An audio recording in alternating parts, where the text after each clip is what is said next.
Posterior aspect elbow joint. The test position for the posterior part of the elbow is to flex the palm of the hand on the floor with the elbow joint flexed 90 degrees, the forearm pronated and the wrist joint hyperextended.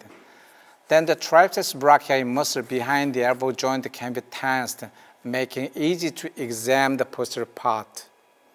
However, if it is difficult to take this position, the test can be performed with only the elbow joint flexed.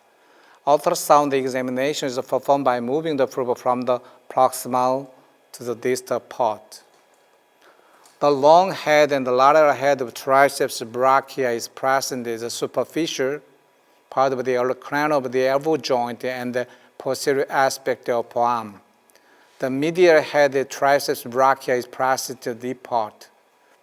In the distal posterior part of the forearm, the hypoechoic image is normally observed because there is a fat pad in the posterior olecranon fossa. If abnormal fluid collection is observed, the joint effusion should be suspected. If lipohematorosis is observed after trauma to the elbow joint, an intra-articular fracture should be suspected.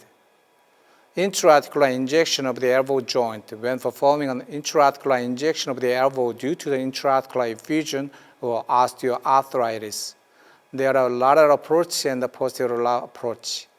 The lateral approach is a method of inserting a needle into the joint from the lateral through the center part of the triangle, consisting of the lateral epicondyle and the lateral head and the olecranon, and administering the drugs. The posterior approach is a method of inserting the needle into the elbow joint between the olecranon and trochlea to administer drugs into the joint space. In the past, there were reported administering drugs to the posterior olecranon fossa of the elbow joint would allow the drug is spread into the elbow joint and they achieved the effect in the intra-articular injection. However, if the drug is administered to the posterior olecranon fossa of the elbow joint, complications such as a fat pad atrophy may occur.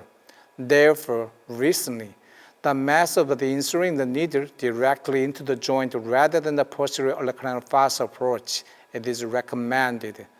If a child complains of pain and the limited movement of the elbow joint, and that there is no significant history of trauma, such as falling or being hit, the posterior olecranon fossa should be observed using ultrasound.